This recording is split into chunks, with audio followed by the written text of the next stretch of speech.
The American dream, once a goal for many, an objective to work toward. Today it's nothing more than a figment of one's imagination, a faded memory. Today we see the statistics making it very clear that the middle class is vanishing before our very eyes, and yet the economy has supposedly been growing for nearly a decade. Imagine what it will look like when the next financial crisis hits. You came here for the truth, so let me unveil that for you. Today we are going to look at the statistics that will not get attention in the mainstream media, but that's why you are here. Now, first, I wanted to introduce the video by taking a look at this article out of The Hill. California made major news this month, reclaiming a valuable economic marker and surpassing Britain as the fifth largest economy in the world. Now, that's some good news for those living in California, except it doesn't represent all of those living in California. It seems that there is a great divide in between the rich and the poor, and that's what this article talks about here.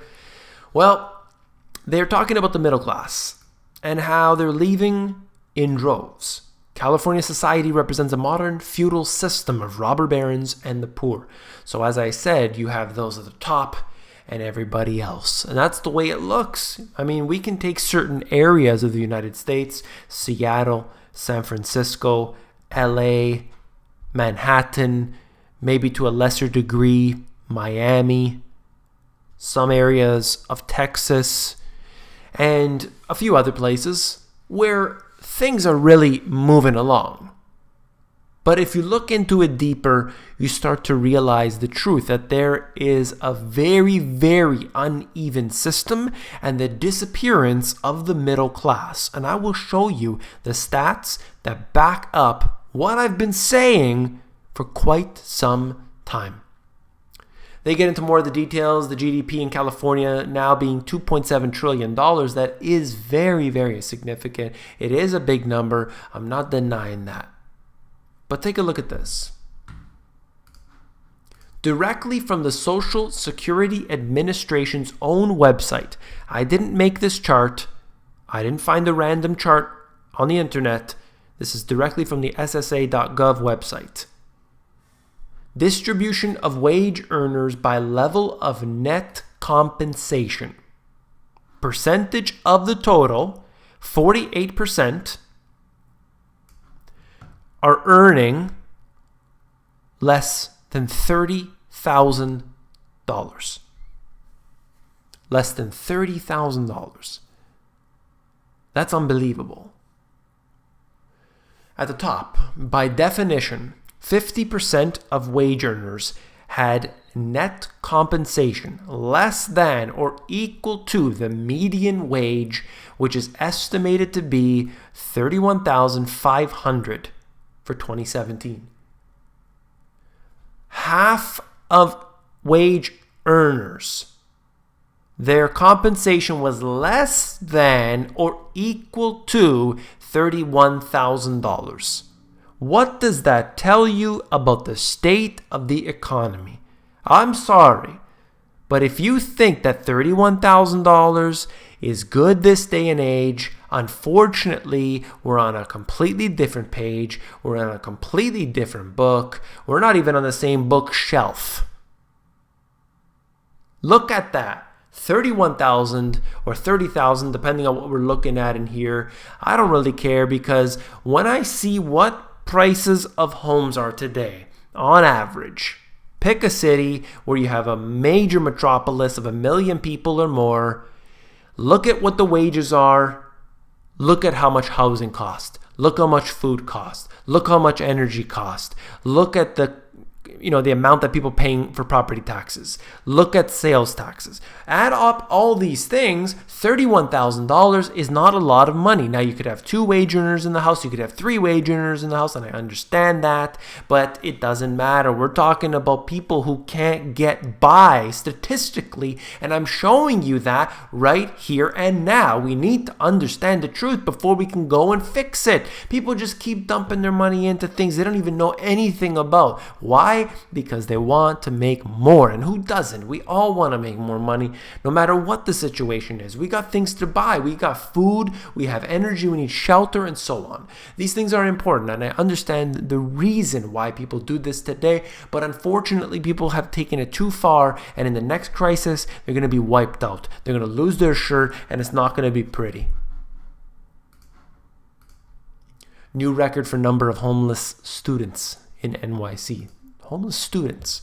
We're talking about people that shouldn't be in this crisis, and yet they are. I didn't want to get into the details. I wanted to show that to you. I'm gonna have to move on.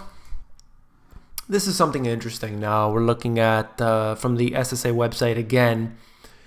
Social Security announces 2.8% benefit increase for 2019.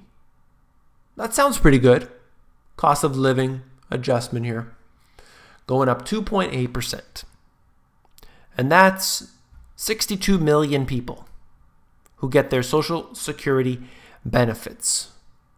But I have to think to myself for a moment, where's the money coming from?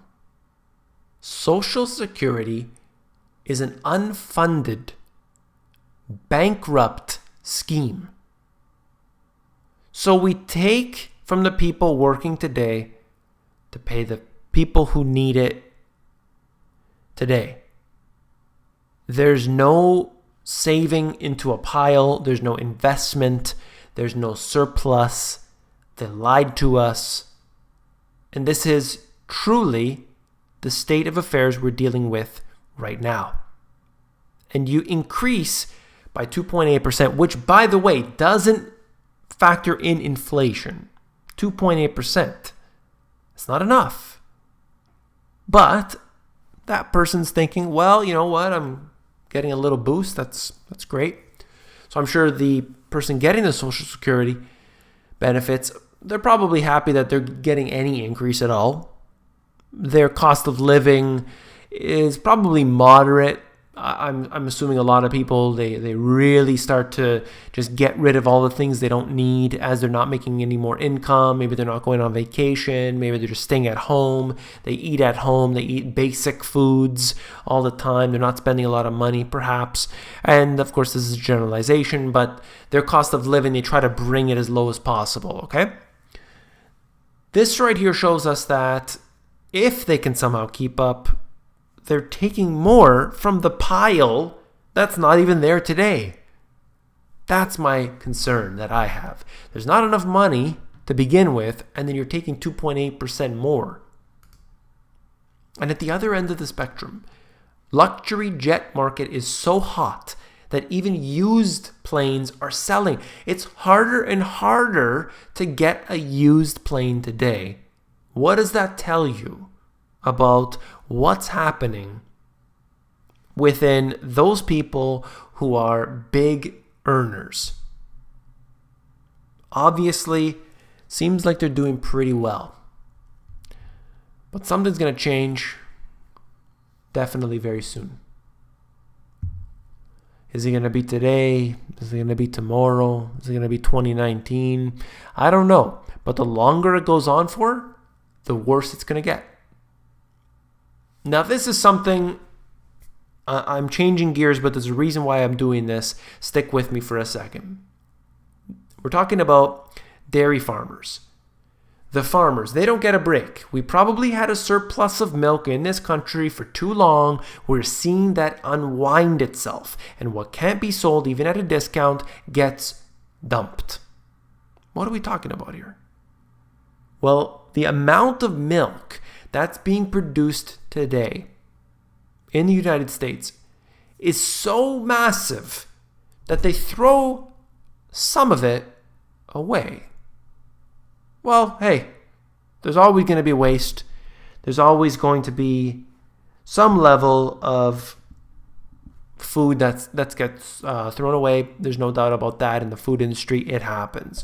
But what do you think? Like maybe like 5 pounds, maybe like 30 gallons. Like how much? What's a guess on what you think the amount that they throw away?